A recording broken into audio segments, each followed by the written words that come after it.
നമസ്കാരം. K T സിയുടെ 21ാമത്തെ എപ്പിസോഡാണ്. നമ്മൾ കഴിഞ്ഞ ക്ലാസ്സിൽ ഡിസ്കസ് ചെയ്ത കുറച്ച് കണ്ടന്റിന്റെ ക്വസ്റ്റ്യൻസ് ആണ് ഈ എപ്പിസോഡിൽ പറയുന്നത്. നേരെ ചോദ്യത്തിലേക്ക് കടക്കുകയാണ്. നമ്മൾ ഈ ചാനൽ, ഈ വീഡിയോ കേൾക്കുന്ന ആൾക്കാർ അക്കൗണ്ടൻസിന്റെ 4 പേപ്പറും KER-ഉം MOP അക്കൗണ്ടൻസിന്റെ 4 പേപ്പറും അത് ലോവറിന്റെ ഹയറിന്റെ അടക്കം KER, MOP ഇത്രയും വീഡിയോസ് ഈ ചാനലിൽ അപ്ലോഡ് ചെയ്യും. അതിൽ ഇപ്പോൾ 4ാമത്തെ പേപ്പറാണ് നടക്കുന്നത്. ഇനി ചെയ്യാനുള്ള 2 പേപ്പറുകൾ, ഒന്ന് കേരള ഫിനാൻഷ്യൽ കോഡും introduction to Indian accounts and ഓഡിറ്റും ആണ്. അതും നമ്മൾ വിത്തിൻ 2 months തീർക്കും. അപ്പോൾ ഇവിടെ ചോദ്യത്തിലേക്ക് നേരിട്ട് കടക്കുന്നതിന് മുമ്പ് ചാനൽ ഒന്ന് സബ്സ്ക്രൈബ് ചെയ്ത് നിങ്ങളുടെ ഒരു പ്രോത്സാഹനം വേണമെന്ന ഒരു അഭ്യർത്ഥനയോടെ നേരിട്ട് ചോദ്യത്തിലേക്ക് കടക്കാം. ഒന്നാമത്തെ ചോദ്യം: ബാങ്ക് മുഖേന ഇടപാട് നടത്തുന്ന ഒരു ട്രഷറിയുടെ കറൻസി ചെസ്റ്റ് പൂർണ്ണമായും ആരുടെ കസ്റ്റഡിയിലാണ്? ഒരു ബാങ്കിങ് ട്രഷറിയുടെ കറൻസി ചെസ്റ്റ്, നമുക്കറിയാം, ഒരു ബാങ്കിങ് ട്രഷറി എന്ന് പറയുന്നത് ട്രഷറി ഇടപാടുകൾ, പണമിടപാടുകൾ നടക്കുന്നത് ബാങ്കിലായിരിക്കും. അത്തരത്തിലുള്ള ഒരു ട്രഷറിയുടെ കറൻസി ചെസ്റ്റ് എവിടെയാണ് എന്നാണ്, ആരുടെ കസ്റ്റഡിയിലാണ് എന്നാണ് ചോദ്യം. അങ്ങനത്തെ ഒരു അങ്ങനെയാവുമ്പോൾ അത് ബാങ്കിന്റെ കസ്റ്റഡിയിലാണ് കറൻസി ചെസ്റ്റ് ഉണ്ടാവുക. കാരണം പണമിടപാട് അവിടെയാണ്, ബാങ്കിന്റെ കസ്റ്റഡിയിലാണ്. അടുത്ത ചോദ്യം: ഒരു ബാങ്കിങ് ട്രഷറിയുടെ ചെസ്റ്റിൽ നിന്നുള്ളതും അതിലേക്കുള്ളതുമായ എല്ലാ ഇടപാടുകളും ഏത് വഴി നടത്തപ്പെടും? ബാങ്കിങ് ട്രഷറിയാണ് വീണ്ടും പറയുന്നത്. ട്രഷറി ബിസിനസ്സുകളൊക്കെ ബാങ്ക് നടത്തുന്ന കേസുകളിൽ ചെസ്റ്റിൽ നിന്നുള്ളതും അതിലേക്കുള്ളതും, നമുക്കറിയാം, കറൻസി ചെസ്റ്റിൽ നിന്ന് പുറത്തേക്കും എടുക്കാറുണ്ട്, കറൻസി ചെസ്റ്റിലേക്ക് അങ്ങോട്ടും വെക്കാറുണ്ട്. അത് അങ്ങനെയുള്ള ഇടപാടുകൾ, അങ്ങോട്ടും ഇങ്ങോട്ടുമുള്ള ഇടപാടുകൾ in the case of banking treasury ഏത് വഴി നടത്തപ്പെടും എന്നാണ് ചോദ്യം. അത് ബൈ ദ ബാങ്ക് വഴി നടത്തപ്പെടും എന്നാണ് അതിൻ്റെ ആൻസർ. അടുത്ത ചോദ്യം: മറ്റൊരു ട്രഷറിയിൽ നിന്ന് ലഭിച്ച റെമിറ്റൻസിൽ കണ്ടെത്തുന്ന ഷോർട്ടേജിന്റെ ഉത്തരവാദി ആര്? വേറൊരു ട്രഷറിയിൽ നിന്ന് റെമിറ്റ് ചെയ്ത ക്യാഷ്, ആ ക്യാഷിൽ ഷോർട്ടേജ് ഉണ്ടായി, കുറവ് വന്നു. അങ്ങനെ കുറവ് വന്നാൽ അതിൻ്റെ ഉത്തരവാദിത്തം ആർക്കാണ്? അതായത് വേറൊരു ട്രഷറിയിൽ നിന്ന് ലഭിച്ച റെമിറ്റൻസ്, ആ റെമിറ്റൻസിൽ കണ്ടെത്തുന്ന ഷോർട്ടേജിന്റെ ഉത്തരവാദി ആരാണെന്നാണ് ചോദ്യം. അത് ആ റെമിറ്റ് ചെയ്യുന്ന ട്രഷറിയാണ്, remitting treasury.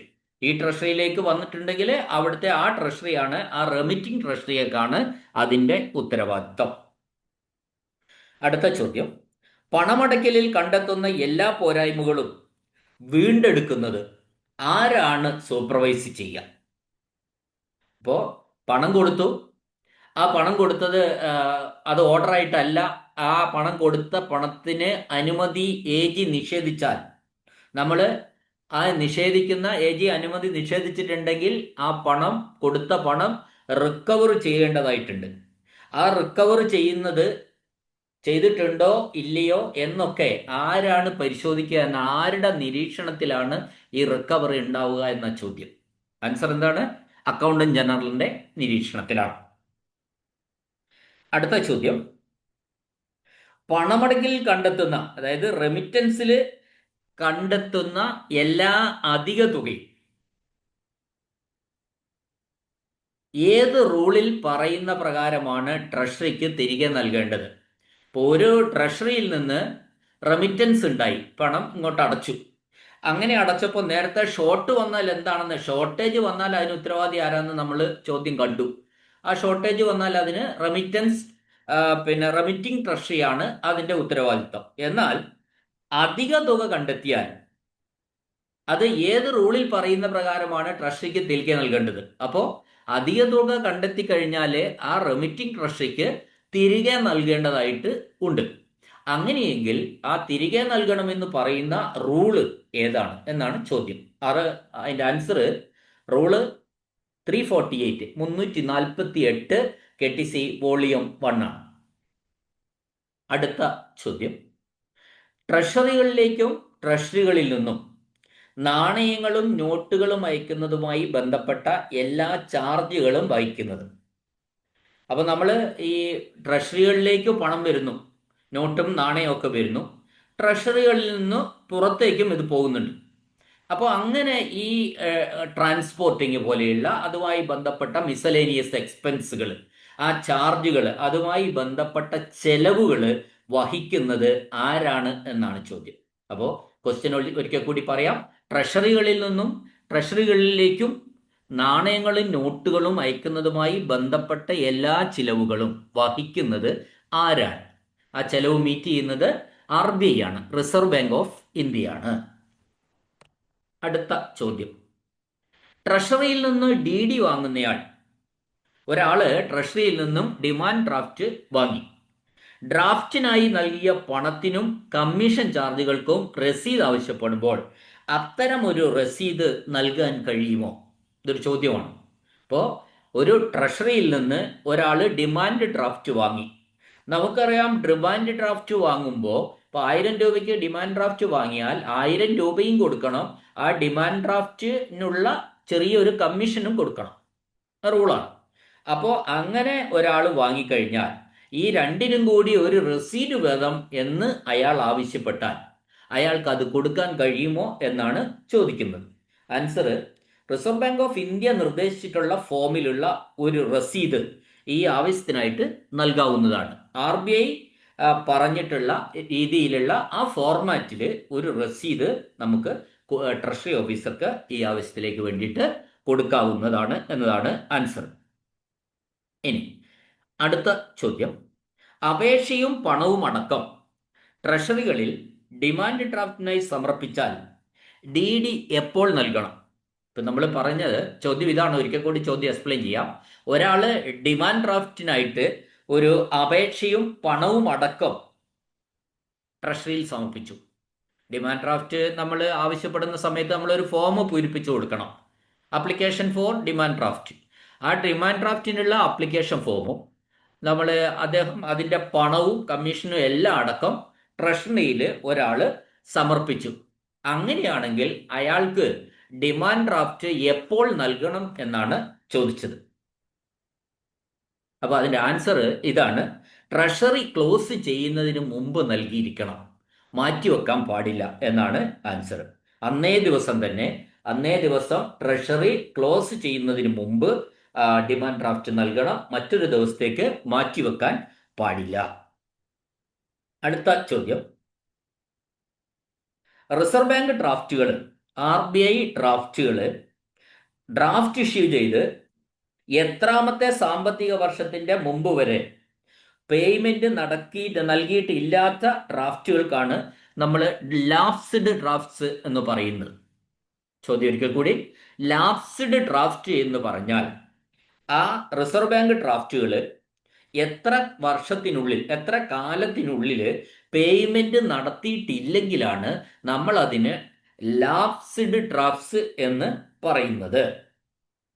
Answer, draft issue ചെയ്തതിന് ശേഷം 3ാമത്തെ സാമ്പത്തിക വർഷത്തിന് ശേഷമാണ് അത് ലാപ്സ്ഡ് ഡ്രാഫ്റ്റ്സ് ആവുന്നത്. ഡ്രാഫ്റ്റ് ഇഷ്യൂ ചെയ്തതിന് ശേഷം 3ാമത്തെ സാമ്പത്തിക വർഷമാണ് അത് ലാപ്സ്ഡ് ഡ്രാഫ്റ്റ്സ് ആയിട്ട് മാറുന്നത്. നെക്സ്റ്റ് ക്വസ്റ്റ്യൻ, റിസർവ് ബാങ്ക് പണമടയ്ക്കലുമായി ബന്ധപ്പെട്ട ഡ്രാഫ്റ്റുകളുടെ ഫോറങ്ങളും മറ്റു ഫോറങ്ങളും ആരാണ് ട്രഷറി ഓഫീസർക്ക് വിതരണം ചെയ്യുന്നത്? അപ്പം ട്രഷറി ഓഫീസർക്ക് ഓരോ വർഷവും വിവിധ തരത്തിലുള്ള ഫോറങ്ങൾ ലഭിക്കും. അപ്പോൾ റിസർവ് ബാങ്ക് പണമടയ്ക്കലുമായിട്ട് ബന്ധപ്പെട്ട ഡ്രാഫ്റ്റുകളുടെ ഫോറങ്ങളും മറ്റ് തരത്തിൽ ട്രഷറികളിൽ യൂസ് ചെയ്യുന്ന മറ്റ് ഫോറങ്ങളും ഉണ്ടാവും. അത്തരത്തിലുള്ള ഫോറങ്ങളൊക്കെ ആരാണ് ട്രഷറി ഓഫീസർക്ക് ഇഷ്യൂ ചെയ്യുന്നത് എന്നാണ് ചോദ്യം. അപ്പോൾ അതിൻ്റെ ആൻസർ, ട്രഷറി സ്ഥിതി ചെയ്യുന്ന അധികാര പരിധിയിലെ കറൻസി ഓഫീസറാണ്. അദ്ദേഹം 12 മാസത്തേക്ക് വേണ്ട ഫോംസ് ആണ് കൊടുക്കുക. ഇപ്പൊ നമ്മളുടെ ട്രഷറി സ്ഥിതി ചെയ്യുന്ന അധികാര പരിധിയിലുള്ള കറൻസി ഓഫീസർ എന്ന് പറയുന്നത് ചെന്നൈയിലാണ്. റിസർവ് ബാങ്കിന്റെ ചെന്നൈയിലാണ് കറൻസി ഓഫീസർ ഉള്ളത്. ഓക്കെ, അടുത്ത ചോദ്യം. Maximum normal cash balance for a treasury in each district is fixed by. നമ്മൾ പഠിച്ചതാണ്, ഓരോ വർഷവും മാക്സിമം ഓരോ ജില്ലയ്ക്ക് വേണ്ട maximum normal cash balance fix ചെയ്യാറുണ്ട് ഓരോ ജില്ലയ്ക്കും. അത് ആരാണ് ഫിക്സ് ചെയ്യുന്നത് എന്നാണ് ചോദ്യം. ആ ഫിക്സ് ചെയ്യുന്നത് ഗവൺമെന്റ് ആണ്. നമ്മൾ നേരത്തെ പഠിച്ചതാണ്, ജനുവരി ഫെബ്രുവരി മാസത്തോടു കൂടി തന്നെ ഓരോ ജില്ലയ്ക്കും വേണ്ട ഉള്ള maximum normal cash balance government fix ചെയ്യും. ഇപ്പൊ ഇവിടെ ചോദിച്ചിരിക്കുന്നത് ആരാണ് ഈ maximum normal cash balance fix ചെയ്യുന്നതെന്നാണ്. അത് ആൻസർ ഗവൺമെന്റ് എന്നാണ്. അടുത്ത ചോദ്യം. When the sub treasury balance is larger than necessary STO may deposit cash to. ഇതാണ് when the sub treasury balance is larger than necessary.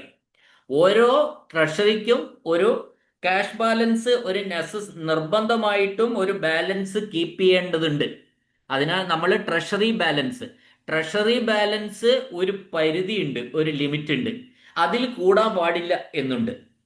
അങ്ങനെ ഈ ട്രഷറി ബാലൻസിനേക്കാൾ കൂടിക്കഴിഞ്ഞാൽ sub treasury officer ആ ക്യാഷ് എവിടെ ഡിപ്പോസിറ്റ് ചെയ്യണം എന്നാണ് റൂൾ.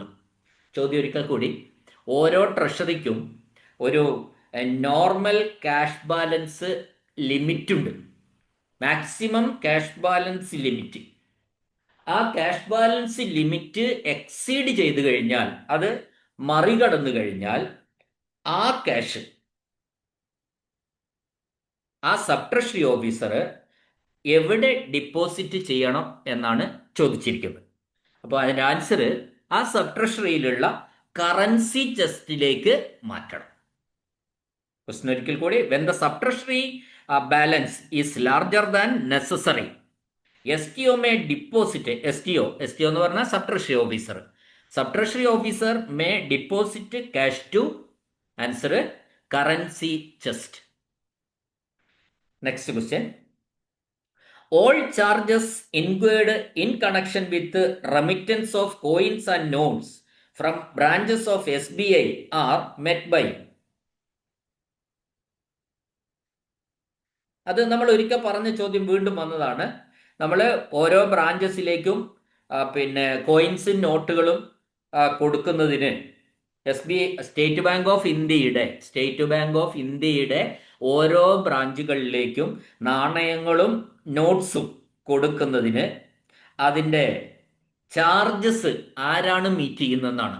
അത് ചാർജ് മീറ്റ് ചെയ്യുന്ന ആൻസർ നമ്മൾ ഒരിക്കൽ പറഞ്ഞതാണ്, reserve bank of India, RBI ആണ് അതിൻ്റെ എക്സ്പെൻസ് ഓർ ചാർജ് മീറ്റ് ചെയ്യുന്നത്. ഇനി നമ്മൾ നേരത്തെ പറഞ്ഞ ഒരു കാര്യത്തിലേക്കാണ് കടക്കുന്നത്. ആ കാര്യത്തിൽ ഒരു ഡ്രാഫ്റ്റിനെ സംബന്ധിച്ച് 4 ടേംസ് നമ്മൾ പഠിച്ചിരിക്കേണ്ടതായിട്ടുണ്ട്. ഡ്രാഫ്റ്റിനെ സംബന്ധിച്ച് ആ ഡ്രാഫ്റ്റിനെ സംബന്ധിച്ച 4 ടേംസ്: 1 ഡ്രോയർ, 2 റെമിറ്റർ, 3 ഡ്രോയി, 4 പേയി. ഈ 4 ടേംസ് നമ്മൾ എക്സാമിന് ചോദിക്കും. അപ്പോൾ അത് നിർബന്ധമായിട്ട് നമ്മൾ മനസ്സിലാക്കിയിരിക്കണം. അത് ഒന്നാമത്തേതാണ്. അതുമായി ബന്ധപ്പെട്ട 4 ക്വസ്റ്റ്യൻസ് ആണ് ഞാൻ അടുത്തത് പറയുന്നത്. നിങ്ങൾ ശ്രദ്ധിക്കുക. The person draws a draft. Draft എടുക്കുന്ന ആളിന് പറയുന്ന പേര്, അതാണ് ഡ്രോയർ. ഡ്രാഫ്റ്റ് എടുക്കുന്ന ആളാണ് ഡ്രോയർ. ആൻസർ ഡ്രോയർ ആണ്. എന്താണ് വാക്ക്? The person draws a draft, known as drawer എന്ന് പറയും. അടുത്ത ചോദ്യം അതുമായി ബന്ധപ്പെട്ട്. The person to whom draft granted is called. ആരുടെ പേരിലാണോ പണമടച്ചിട്ട് ഡ്രാഫ്റ്റ് എടുക്കുന്നത്. ഇപ്പൊ നമ്മൾ ഡ്രാഫ്റ്റ് എടുക്കാൻ പോകുമ്പോൾ ചിലപ്പോൾ പോകുന്നയാളുടെ പേരിലായിരിക്കണമെന്നില്ല ഡ്രാഫ്റ്റ് എടുക്കുന്നത്.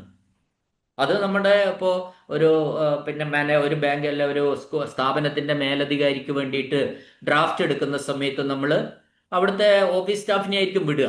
അപ്പൊ അദ്ദേഹമാണ് ഡ്രാഫ്റ്റ് എടുക്കാൻ പോകുന്നത്. പക്ഷെ ആരുടെ പേരിലാണ് എടുക്കുക?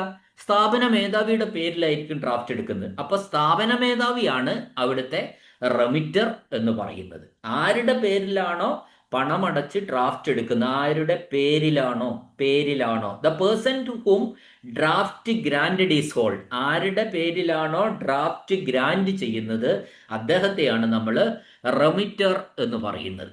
ഓക്കെ, രണ്ട് ടേംസ് ഞാൻ പറഞ്ഞു കഴിഞ്ഞു. ഒന്ന് ഡ്രോയർ എന്ന് പറഞ്ഞാൽ ഡ്രാഫ്റ്റ് എടുക്കുന്നയാളാണ് drawer. The person draws a draft, അതിന് നമ്മൾ ഡ്രോയർ എന്ന് പറയും. എന്നാൽ ആരുടെ പേരിലാണോ ഈ പണമടച്ച് ഡ്രാഫ്റ്റ് എടുക്കുന്നത് അയാൾക്ക് നമ്മൾ എന്ത് പറയും? റെമിറ്റർ എന്ന് പറയും. മൂന്നാമത്തെ ടേമിലേക്ക് പോകാം. The person on which draft drawn is and by which it is payable. അതായത് ഇത് കൊടുക്കേണ്ടത്, ഇപ്പൊ നമ്മൾ ഡ്രാഫ്റ്റ് എടുത്തു. ഒരു ഉദാഹരണം ഞാൻ പറയാം. ഇപ്പോൾ കണ്ണൂരിലെ ഒരു ബാങ്കിൽ നിന്ന് തിരുവനന്തപുരത്തേക്ക് ഒരു ഡ്രാഫ്റ്റ് അയക്കുകയാണ് നമ്മൾ. അപ്പോ ആരാണ് ഈ ഓഫീസ് ഈ പിന്നെ ഡ്രാഫ്റ്റിന്റെ പണം കൊടുക്കേണ്ടത്? ആ പണം കൊടുക്കേണ്ടത് ആരാണോ അയാൾക്കാണ് നമ്മൾ ഡ്രോയി എന്ന് പറയുന്നത്. ഫോർ എക്സാമ്പിൾ, ഒരിക്കൽ കൂടി ഞാനിത് ക്ലിയർ ചെയ്യാം. നമ്മളിത് നേരത്തെ ഡിസ്കസ് ചെയ്താണ്. കണ്ണൂരിലുള്ള സ്റ്റേറ്റ് ബാങ്ക് ഓഫ് ഇന്ത്യയിൽ നിന്ന് ഒരു ഡ്രാഫ്റ്റ് എടുത്തു. ആ ഡ്രാഫ്റ്റ് എടുത്തയാളിന് നമ്മൾ ഡ്രോയർ എന്ന് പറഞ്ഞു. ആരുടെ പേരിലാണോ എടുത്തത് അയാൾക്ക് നമ്മൾ റെമിറ്റർ എന്ന് പറഞ്ഞു. ഇനി ഈ ഡിമാൻഡ് ഡ്രാഫ്റ്റ് അഥവാ DD എടുത്തിരിക്കുന്നത് തിരുവനന്തപുരത്തെ ഒരു വ്യക്തിക്കാം. അപ്പോൾ ആ തിരുവനന്തപുരത്തെ വ്യക്തിക്ക് പണം കൊടുക്കേണ്ടത് ആരാണ്? സ്റ്റേറ്റ് ബാങ്ക് ഓഫ് ഇന്ത്യയുടെ തിരുവനന്തപുരത്തെ ശാഖയാണ് കൊടുക്കേണ്ടത്. അതൊരു ബാങ്ക് ആയിരിക്കും അല്ലേ? ഇവിടെ നമ്മൾ കണ്ണൂരിലുള്ള SBI bank, state bank of ഇന്ത്യയുടെ ശാഖയിൽ നിന്ന് നമ്മൾ തിരുവനന്തപുരത്തുള്ള ഒരാൾക്ക് വേണ്ടിയിട്ട് ഒരു ഡിമാൻഡ് ഡ്രാഫ്റ്റ് എടുത്തു. അപ്പോൾ ഡിമാൻഡ് ഡ്രാഫ്റ്റ് എടുത്ത ആളിന് നമ്മൾ ഡ്രോയർ എന്ന് പറഞ്ഞു. ആരുടെ പേരിലാണോ എടുത്തത്, ഇവിടെ ആരുടെ പേരിലാണോ ഇതെടുത്തത് അയാൾക്ക് റെമിറ്റർ എന്ന് പറഞ്ഞു. ഇനി ആരാണോ അവിടെ ഇയാൾക്ക് തിരുവനന്തപുരത്ത് അയാൾക്ക് പണം കൊടുക്കേണ്ടത് ആരാണ് അയാളെയാണ് നമ്മൾ ഡ്രോയി എന്ന് പറയുന്നത്. ഡ്രോയി തീർച്ചയായിട്ടും അവിടെ ഒരു ബാങ്ക്, ഈ SBIയുടെ ബാങ്ക് തന്നെയാണ് ഡ്രോയി. അപ്പൊ തിരുവനന്തപുരത്ത് നമ്മൾ ഈ ഡിമാൻഡ് ഡ്രാഫ്റ്റ് തപാൽ മുഖാന്തരം അദ്ദേഹത്തിന് അയച്ചു കൊടുക്കും. അദ്ദേഹം തിരുവനന്തപുരത്തെ സ്റ്റേറ്റ് ബാങ്ക് ഓഫ് ഇന്ത്യയുടെ ശാഖയിൽ പോയി ഈ പണം കൈപ്പറ്റാവുന്നതാണ്. ഈ ഡിമാൻഡ് ഡ്രാഫ്റ്റിന്റെ പണം കൈപ്പറ്റാവുന്നതാണ്. അല്ലെങ്കിൽ അദ്ദേഹത്തിന് ഇത് മിക്കവാറും അക്കൗണ്ട് പേ ആയിട്ടായിരിക്കും ഡിമാൻഡ് ഡ്രാഫ്റ്റ് നൽകുന്നത്. അതായത് ക്രോസ് ചെയ്തിട്ടായിരിക്കും. അപ്പോൾ ക്രോസ് ചെയ്ത ഒരു ഡിമാൻഡ് ഡ്രാഫ്റ്റ് എന്ന് പറയുന്നത് അത് അക്കൗണ്ടിലൂടെ മാത്രമേ മാറാൻ പറ്റുള്ളൂ. ഒന്നുകിൽ അദ്ദേഹത്തിന് തിരുവനന്തപുരത്ത് SBIയിൽ അക്കൗണ്ട് ഉണ്ടായിരിക്കണം, അത് അവിടെ കൊടുത്താൽ മതി. അല്ലെങ്കിൽ തിരുവനന്തപുരത്ത് അക്കൗണ്ടുള്ള മറ്റേതെങ്കിലും ബ്രാഞ്ചിൽ അദ്ദേഹത്തിന് അക്കൗണ്ടുള്ള ഒരു ബാങ്കിൽ കൊടുത്താൽ മതി. അവര് മറ്റേ ബാങ്കിൽ നിന്ന് ഈ ഡിമാൻഡ് ഡ്രാഫ്റ്റ് കളക്ട് ചെയ്യും, ക്യാഷാക്കി മാറ്റും. അപ്പൊ അതിനാണ് നമ്മൾ അവിടെ കൊടുക്കുന്ന ആ SBIയുടെ അവിടെ കൊടുക്കുന്നത് തീർച്ചയായിട്ടും സ്റ്റേറ്റ് ബാങ്ക് ഓഫ് ഇന്ത്യയുടെ ബ്രാഞ്ച് ആയിരിക്കും. അവർക്കാണ് നമ്മൾ എന്ത് പറയുന്നത്? ഡ്രോയി എന്ന് പറയുന്നത്. അടുത്ത കണ്ടന്റ്, അപ്പൊ നമ്മൾ മൂന്നെണ്ണമായി: ഡ്രോയറായി, റെമിറ്ററായി, ഡ്രോയിയായി. ഇനി തിരുവനന്തപുരം നമ്മൾ പറഞ്ഞു ആർക്കാണ്, തിരുവനന്തപുരത്ത് പോട്ടെ, ആർക്കാണോ ഈ പണം കൊടുക്കേണ്ടത്, the person to whom a draft payable is, അതിനാണ് പേയി എന്ന് പറയുന്നത്. ഇപ്പൊ നമ്മൾ സർവകലാശാലയിലേക്ക് വേണ്ടിയിട്ട് ഒരു ഡിമാൻഡ് ഡ്രാഫ്റ്റ് അയച്ചു. സർവകലാശാലയുടെ ഫീസ് ആയിക്കോട്ടെ, എന്തെങ്കിലും ഒന്ന് ഡിമാൻഡ് ഡ്രാഫ്റ്റ് ആയിട്ട് നമ്മൾ അയച്ചു.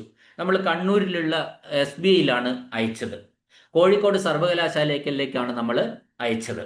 അപ്പൊ കോഴിക്കോട് സർവകലാശാലയ്ക്ക് DD കിട്ടിയാൽ ആ സർവകലാശാലയ്ക്കാണ് ഈ ബാങ്ക്, കോഴിക്കോടുള്ള ബാങ്ക് പണം കൊടുക്കേണ്ടത്. അവിടെ സർവകലാശാലയാണ് ശരിക്കും പേയി എന്ന് പറയുന്നത്. ഇപ്പൊ ആർക്കാണോ ഇത് കൊടുക്കേണ്ടത് അതാണ് ഈ പേയി എന്ന് പറയുന്നത്. അപ്പം നമ്മളിവിടെ എക്സാം ഫീ, ഒരു എക്സാമ്പിൾ പറയുന്നത് മാത്രമാണ്. എക്സാം ഫീ ആണ് ഡിമാൻഡ് ഡ്രാഫ്റ്റ് ആയിട്ട് അയച്ചത്. അപ്പോൾ അത് കണ്ണൂരെ സ്റ്റേറ്റ് ബാങ്കിൽ നിന്നാണ് അയക്കുന്നത്. കോഴിക്കോട് സർവകലാശാലയ്ക്കോ കാലിക്കറ്റ് യൂണിവേഴ്സിറ്റിയിലേക്കാണ് അയച്ചത്. അപ്പോൾ ഡിമാൻഡ് ഡ്രാഫ്റ്റ് കാലിക്കറ്റ് യൂണിവേഴ്സിറ്റിയിൽ എത്തിയാൽ ആ കാലിക്കറ്റ് യൂണിവേഴ്സിറ്റി അവിടെയുള്ള ബാങ്കിൽ സമർപ്പിക്കും. അപ്പോൾ ബാങ്ക് പണം കൊടുക്കേണ്ടത് ആർക്കാണ്? കാലിക്കറ്റ് യൂണിവേഴ്സിറ്റിക്കാണ്. ആ കാലിക്കറ്റ് യൂണിവേഴ്സിറ്റിയാണ് ഇവിടെ പേയി എന്ന് പറയും. സോ ഓൾറെഡി ഡിസ്കസ്ഡ് ഡ്രോയർ, റെമിറ്റർ, പിന്നെ ഡ്രോയി ആൻഡ് പേയി. 4 ടേംസും ശ്രദ്ധിക്കണം. 4 ടേംസ് ചിലപ്പോൾ 1, 2 ഒക്കെ ചോദ്യങ്ങൾ ഉണ്ടായിക്കൂടായിക ഇല്ല. ഓക്കെ, അടുത്ത ചോദ്യം. The period of currency RBI drafts. RBI ഡ്രാഫ്റ്റിന്റെ പീരീഡ് എത്രയാണ് എന്നാണ് ചോദ്യം. അത് 6 മാസമാണ്. അടുത്ത ചോദ്യം. Non banking treasury officer. Non banking, അതായത് ഒരു ട്രഷറിയുടെ ബിസിനസ്സുകൾ, ഇടപാടുകൾ ട്രഷറി തന്നെ നടത്തുന്ന നോൺ ബാങ്കിങ് ആയിട്ടുള്ള ട്രഷറിയുടെ officer weekly cash balance report, ഒരാഴ്ചയിലെ ക്യാഷ് ബാലൻസ് റിപ്പോർട്ട് ആർക്കാണ് സമർപ്പിക്കേണ്ടത് എന്നാണ്. അപ്പോൾ അത് സമർപ്പിക്കേണ്ടത് weekly cash balance report treasury officer സമർപ്പിക്കേണ്ടത് ഡയറക്ടർ ഓഫ് ട്രഷറിക്കാണ്. ഡയറക്ടർ ഓഫ് ട്രഷറിക്ക് ആണ് വീക്കിലി ക്യാഷ് ബാലൻസ് റിപ്പോർട്ട് സമർപ്പിക്കേണ്ടത്. അടുത്ത ചോദ്യം.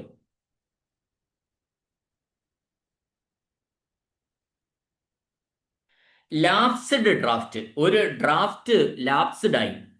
അങ്ങനെ ഒരു ലാപ്സായി പോയ ഒരു ഡ്രാഫ്റ്റ് പണം കിട്ടണം. അതിൽ പണം കിട്ടണമെങ്കിൽ അത് ആർക്ക് അപേക്ഷ കൊടുക്കണം എന്നാണ് ചോദ്യം. അടുത്ത ചോദ്യം. ലാപ്സ്ഡ് ഡ്രാഫ്റ്റ് പണം കിട്ടാൻ ആർക്ക് അപേക്ഷ കൊടുക്കണം? അത് കറൻസി ഓഫീസർക്കാണ് അപേക്ഷ കൊടുക്കേണ്ടത്. അടുത്ത ചോദ്യം. അക്കൗണ്ടന്റ് ജനറലിന്റെ ഒബ്ജക്ഷൻ സ്റ്റേറ്റ്മെന്റിൽ എത്ര കാലത്തിനുള്ളിൽ മറുപടി കൊടുക്കണം? അക്കൗണ്ടന്റ് ജനറല് ഒരു ക്യാഷ് കൊടുത്തതിന് അനുമതി നിഷേധിച്ചു, അല്ലെങ്കിൽ അത് വെച്ചിട്ട് അയാൾ ഒരു ഒബ്ജക്ഷൻ സ്റ്റേറ്റ്മെന്റ് ക്രിയേറ്റ് ചെയ്തു, അത് ട്രഷറിക്ക് അയച്ചു. അതിൽ എത്ര കാലത്തിനുള്ളിലാണ് ഈ ട്രഷറി ഓഫീസർ അതിന് മറുപടി കൊടുക്കേണ്ടത്? അക്കൗണ്ടന്റ് ജനറലിന്റെ ഒബ്ജക്ഷൻ സ്റ്റേറ്റ്മെന്റിന് മറുപടി കൊടുക്കേണ്ടത് എന്നാണ് ചോദ്യം. അത് നമ്മൾ ഓൾറെഡി ഡിസ്കസ്ഡ് ആണ്. ഫോർട്ട്നൈറ്റിലാണ് നമ്മൾ പറഞ്ഞത്. 14 ദിവസത്തിനുള്ളിലാണ് മറുപടി കൊടുക്കേണ്ടത്. അടുത്ത ചോദ്യം. ഓരോ ട്രഷറിയിലും അപ്രോപ്രിയേഷൻ കൺട്രോൾ രജിസ്റ്റർ മെയിൻറ്റെയിൻ ചെയ്യണം. എത്ര കാലത്തേക്കാണ്? നമുക്കറിയാം അപ്രോപ്രിയേഷൻ കൺട്രോൾ രജിസ്റ്റർ എന്ന് പറയാം. അപ്രോപ്രിയേഷൻ എന്ന് പറഞ്ഞാൽ ബഡ്ജറ്റിലെ എസ്റ്റിമേറ്റ് തുക. ബഡ്ജറ്റിൽ ഒരു പ്രവൃത്തിക്ക്, ഒരു വർക്കിന് അനുവദിച്ചിട്ടുള്ള തുകയാണ് നമ്മളെ അപ്രോപ്രിയേഷൻ എന്ന് ഉദ്ദേശിക്കുന്നത്. ആ അപ്രോപ്രിയേഷൻ കൺട്രോൾ എന്ന് പറഞ്ഞാൽ ആ തുകയേക്കാൾ എക്സീഡ് ചെയ്യാൻ പാടില്ല ട്രഷറിയിൽ നിന്നുള്ള ഡിസ്ബേഴ്സ്മെന്റ്. വിതരണം ചെയ്യുമ്പോൾ അത് ശ്രദ്ധിക്കേണ്ടതായിട്ടുണ്ട്. യാതൊരു കാരണവശാലും ആ തുകയേക്കാൾ കടന്നു പോകാൻ പാടില്ല. അപ്പോൾ അപ്രോപ്രിയേഷൻ കൺട്രോളായി. അതിനൊരു രജിസ്റ്റർ വെക്കണം.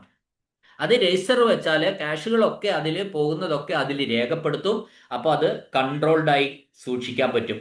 നിയന്ത്രിച്ച്, അല്ലെങ്കിൽ ക്യാഷ് എക്സീഡ് ചെയ്താൽ ബുദ്ധിമുട്ടാണ്. അത് എത്ര കാലത്തേക്കായി ഈ അപ്രോപ്രിയേഷൻ കൺട്രോൾ രജിസ്റ്റർ ട്രഷറിയിൽ സൂക്ഷിക്കുന്നത് എന്നാണ് ചോദ്യം.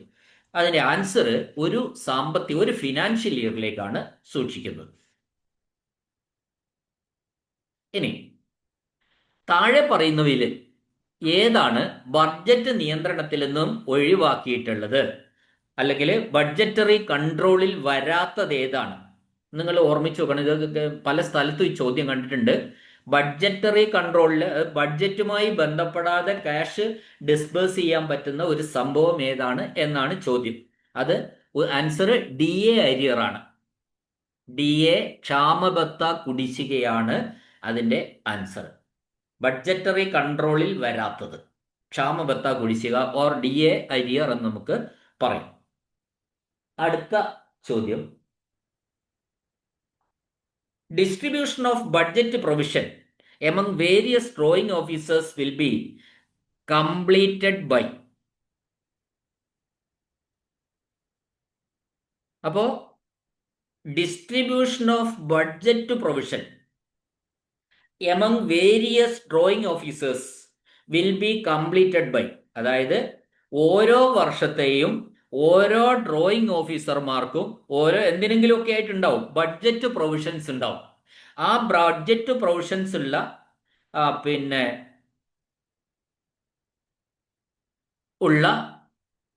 ബഡ്ജറ്റ് പ്രൊവിഷനിൽ പറയുന്ന സംഭവം ഓരോ ഡ്രോയിങ് ഓഫീസർക്കും ഏത് കാലത്തിനുള്ളിൽ ഡിസ്ട്രിബ്യൂട്ട് ചെയ്ത് കൊടുക്കേണ്ടതാണ് എന്നാണ് ചോദ്യം. അത് ഏപ്രിൽ 20-നുള്ളിൽ ഡിസ്ട്രിബ്യൂട്ട് ചെയ്തു കൊടുക്കണം. ബഡ്ജറ്റ് പ്രൊവിഷനിൽ the distribution of budget provision among various drawing officers will be completed by, അത് പൂർണ്ണമായും വിതരണം ചെയ്യേണ്ടത് ഏപ്രിൽ 20-ന് മുമ്പാണ്. അടുത്ത ചോദ്യം, അപ്രോപ്രിയേഷൻ കൺട്രോൾ രജിസ്റ്റർ ആരാണ് മെയിൻറ്റെയിൻ ചെയ്യുന്നത്? അത് സംശയമൊന്നും വേണ്ട, ട്രഷറി ഓഫീസറാണ്. അടുത്ത ചോദ്യം, treasury officer exercise is budgetary control through, അത് തിരിച്ചു ചോദിച്ചിരിക്കുക. ട്രഷറി ഓഫീസർ അദ്ദേഹത്തിന്റെ ഈ ബഡ്ജറ്ററി കൺട്രോൾ എങ്ങനെയാണ് എക്സസൈസ് ചെയ്യുന്നത്? Treasury officers exercise his budgetary control through, ഏതിലൂടെയാണ് ഈ ബഡ്ജറ്ററി കൺട്രോൾ ട്രഷറി ഓഫീസർ നടത്തുന്നത് എന്നാണ് ചോദ്യം. ആൻസർ അപ്രോപ്രിയേഷൻ കൺട്രോൾ രജിസ്റ്റർ എന്നാണ് answer. Appropriation control register. Okay. അടുത്ത ചോദ്യം, കണ്ടിൻജന്റ് ബില്ലിന്റെ സബ് വൗച്ചേഴ്സ് സേഫ് കസ്റ്റഡിയിൽ വെക്കേണ്ട കാലയളവ്. നമ്മൾ പറഞ്ഞിരുന്നു അക്കൗണ്ടന്റ് ജനറൽ ഇടയ്ക്കിടയ്ക്ക് റാൻഡം ആയിട്ട് ഇതൊക്കെ ചെക്ക് ചെയ്യാറുണ്ട്. അതുകൊണ്ട് കണ്ടിൻജന്റ് ബില്ലിന്റെ സബ് വൗച്ചേഴ്സുകൾ സേഫ് കസ്റ്റഡിയിൽ വെക്കേണ്ട കാലയളവുണ്ട്. ആ കാലയളവ് എത്രയാണ് എന്നാണ് ചോദിച്ചിരിക്കുന്നത്. ആ കാലയളവ് 3 വർഷമാണ്. 3 വർഷം വരെ കണ്ടിൻജന്റ് ബില്ലിന്റെ സബ് വൗച്ചേഴ്സ് സേഫ് കസ്റ്റഡിയിൽ വെക്കേണ്ടതാണ്. അടുത്ത ചോദ്യം, ഒരു എസ്റ്റാബ്ലിഷ്മെന്റ് ബില്ല് ഒപ്പിട്ട് പണം വാങ്ങുമ്പോൾ അതിന്റെ ഉത്തരവാദിത്വം ആർക്കാണ്?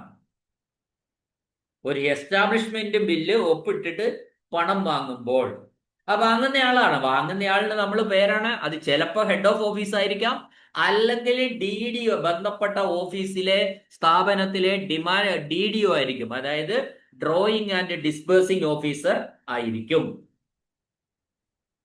അടുത്ത ചോദ്യം, pay and allowance of establishment can be drawn by, അതായത് ശമ്പളവും അലവൻസുകളും, ഒരു എസ്റ്റാബ്ലിഷ്മെന്റിന്റെ ശമ്പളവും അലവൻസുകളും ആരാണ് പിൻവലിക്കേണ്ടത്, ആരാണ് ഡ്രോ ചെയ്യേണ്ടത്? Pay and allowances of establishment can be drawn by.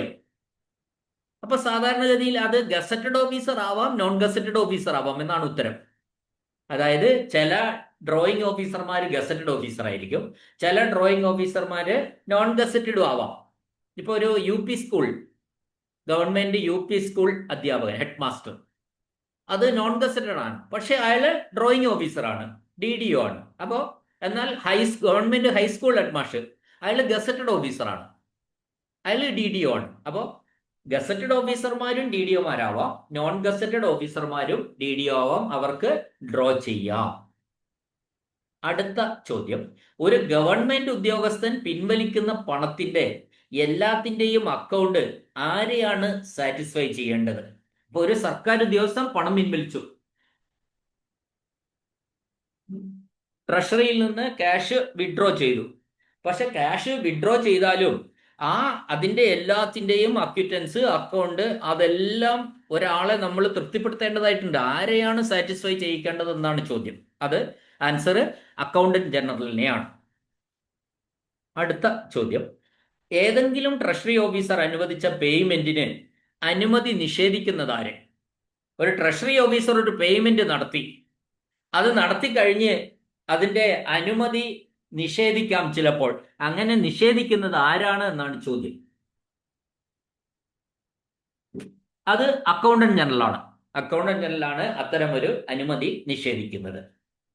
അടുത്ത ചോദ്യം, register of recoveries are maintained to register the recoveries.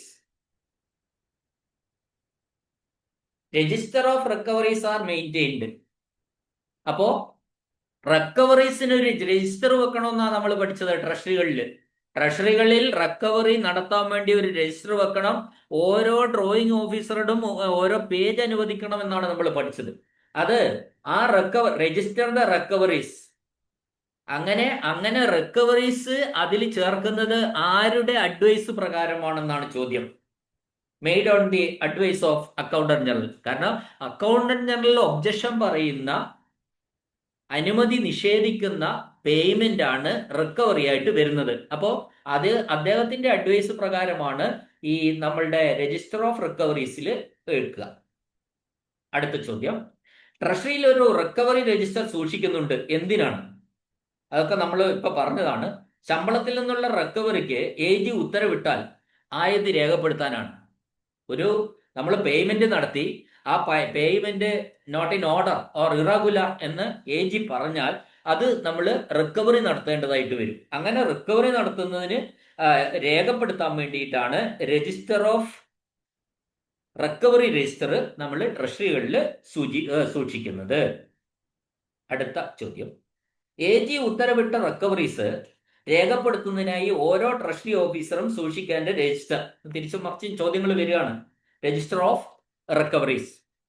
അപ്പോൾ AG ഉത്തരവിട്ട റിക്കവറീസ് രേഖപ്പെടുത്തുന്നതിനായി ഓരോ ട്രഷറി ഓഫീസറും സൂക്ഷിക്കേണ്ട രജിസ്റ്റർ ഏതാണെന്നാണ് ചോദ്യം. Answer register of recoveries.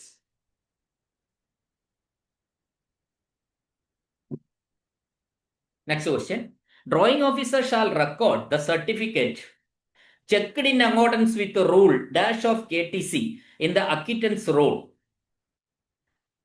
Which rule? ഞാൻ പറഞ്ഞുതരാം അതിന്റെ ക്വസ്റ്റ്യൻ.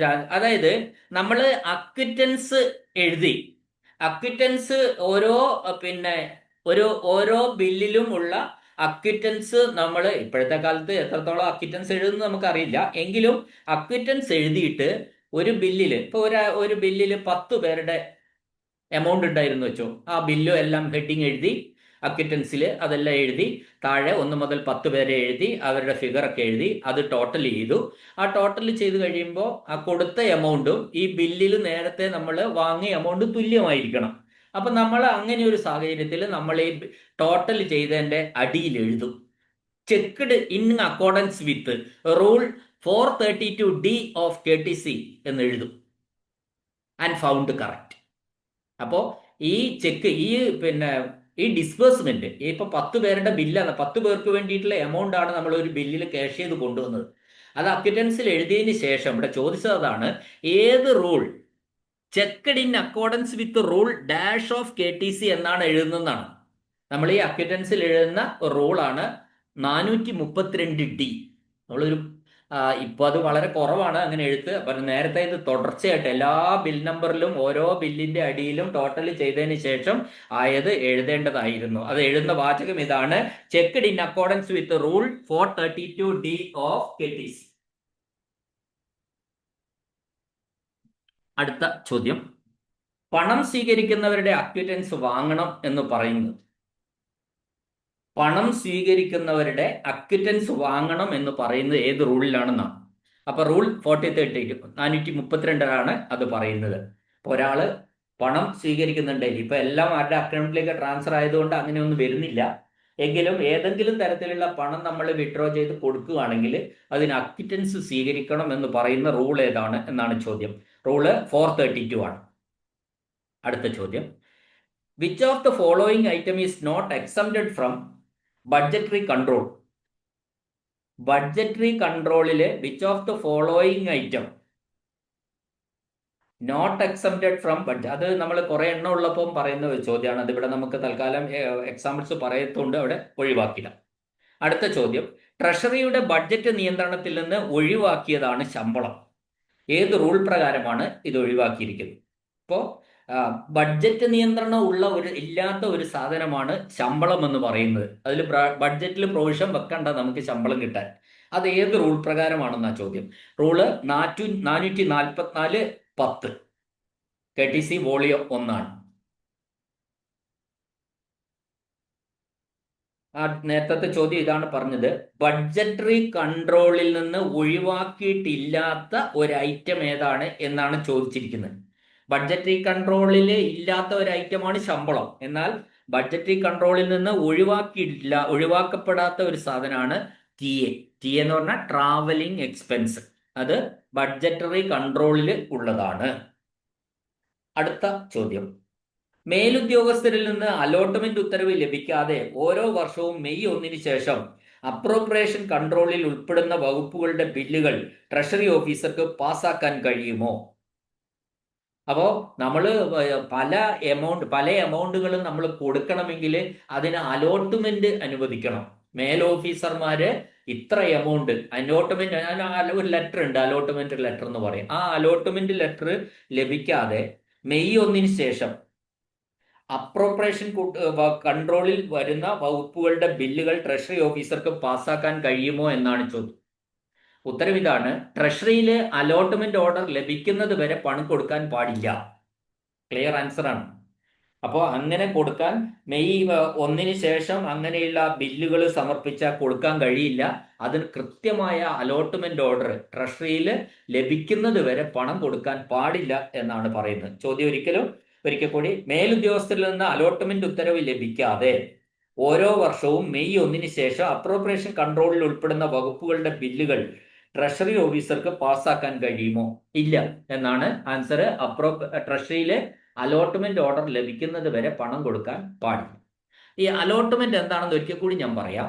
അലോട്ട്മെന്റ് എന്ന് പറയുന്നത് ഒരു ഫിനാൻഷ്യൽ ഇയറിലേക്ക് സാധാരണഗതിയിൽ എത്രത്തോളം പണം ഓരോ ഇതിനും കൊടുക്കാം. ഒരു സിമ്പിൾ എക്സാമ്പിൾ ഞാൻ പറഞ്ഞുതരാം. ഒരു ഓഫീസിലേക്ക് ഒരു അലോട്ട്മെന്റ് ലെറ്റർ പറഞ്ഞു, ടി എ ഇനത്തിൽ 10,000 രൂപ ഓഫീസിന് അനുവദിച്ചു. ടി എ ട്രാവലിംഗ് അലവൻസ് ആയിട്ട്. അപ്പൊ ടി എ 10,000 രൂപ അനുവദിച്ചാൽ 10,000 രൂപയെ അലോട്ട്മെന്റ് ഉള്ളൂ. ചിലപ്പോൾ അവര് ആ ഓഫീസിലുള്ള പലരും പല വഴിയിൽ യാത്ര ചെയ്ത് 13,500 രൂപ ആയിട്ടുണ്ടാവും. പക്ഷെ നമുക്ക് ആ ഓഫീസിലേക്ക് ടി എ ഇനത്തിൽ 10,000 രൂപ അനുവദിച്ചുള്ളൂ. എങ്കിൽ നമുക്ക് ആ 10,000 രൂപയ്ക്കുള്ള ബില്ല് വൗച്ചറൊക്കെ അടക്കം വെച്ച് സബ്മിറ്റ് ചെയ്തിട്ട് 10,000 രൂപ അലോട്ട്മെന്റ് ലെറ്റർ അടക്കം വെച്ച് നമുക്ക് പിൻവലിക്കാം. നമുക്ക് ആക്ച്വലായിട്ട് 13,500 ചെലവായിട്ടുണ്ടെങ്കിൽ അത് പിൻവലിക്കാൻ കഴിയില്ല. ഇതാണ് അങ്ങനെ ഇപ്പോൾ ഒരു മെഡിക്കൽ റീഇംബേഴ്സ്മെന്റ് ബില്ല് പാസ്സായി. നമ്മൾ കൊടുത്ത നമ്മളുടെ ഓഫീസിലെ ഒരു ജീവനക്കാരന് മെഡിക്കൽ റീഇംബേഴ്സ്മെന്റ് ബില്ല് പാസ്സായി കഴിഞ്ഞാൽ നമ്മുടെ മേലധികാരിക്ക് ഈ മെഡിക്കൽ റീഇംബേഴ്സ്മെന്റ് ഇത്രത്തോളം രൂപ പാസ്സായിട്ടുണ്ട്, അതിന് അലോട്ട്മെന്റ് അനുവദിക്കണമെന്നും പറഞ്ഞ് ഒരു റിക്വസ്റ്റ് അങ്ങോട്ട് കൊടുക്കണം. അങ്ങനെ അലോട്ട്മെന്റ് അനുവദിച്ച് അലോട്ട്മെന്റ് ലെറ്റർ കിട്ടിയാൽ ഈ അലോട്ട്മെന്റ് ലെറ്ററും കൂടി വെച്ചിട്ട് വേണം നമ്മൾ ബില്ല് സമർപ്പിക്കാൻ. ആ ട്രഷറിക്കും ആ അലോട്ട്മെന്റ് ലെറ്റർ കിട്ടിയിട്ടുണ്ടാവും. അപ്പോൾ അലോട്ട്മെന്റ് ഉണ്ടെങ്കിൽ മാത്രമേ ഇത്തരത്തിലുള്ള ക്യാഷ് ഒക്കെ വിഡ്രോ ചെയ്യാൻ വേണ്ടി കഴിയുകയുള്ളൂ. Next question, the expenditure on permanent traveling allowance and permanent conveyance allowance should be debited to detailed head. ഏത് തലക്കെട്ടിലാണ് ഇത് ഡെബിറ്റ് ചെയ്യേണ്ടത്? ഏത് മേജർ ഹെഡിലാണ്? ഡീറ്റെയിൽഡ് ഹെഡിലാണ് ഇത് ഡെബിറ്റ് ചെയ്യേണ്ടത്. പെർമനന്റ് ട്രാവലിംഗ് അലവൻസ്, അതിന്റെ ഷോർട്ട് ഫോം ആണ് PTA, പെർമനന്റ് ട്രാവലിംഗ് അലവൻസ്. പിന്നെ conveyance allowance, യാത്രാ ഭത്ത. ആ കൺവെയൻസ് അലവൻസും ഏത് ഡീറ്റെയിൽഡ് ഹെഡിലാണ്, ഏത് തലക്കെട്ടിലാണ് ഡെബിറ്റ് ചെയ്യേണ്ടത്? അതിന്റെ ആൻസർ സാലറീസ് എന്ന് പറയുന്ന തലക്കെട്ടിലാണ് PTAയും കൺവെയൻസ് അലവൻസും ഡെബിറ്റ് ചെയ്യേണ്ടത്. അതാണ് ആൻസർ. ഓക്കെ, ചോദ്യം ഇത്രയും പറഞ്ഞതിന്റെ ചോദ്യങ്ങൾ ഞാൻ കുറച്ച് രേഖപ്പെടുത്തിയതാണ്. അതിവിടെ അവസാനിപ്പിക്കുകയാണ്. ഈ വീഡിയോ കേട്ട എല്ലാവർക്കും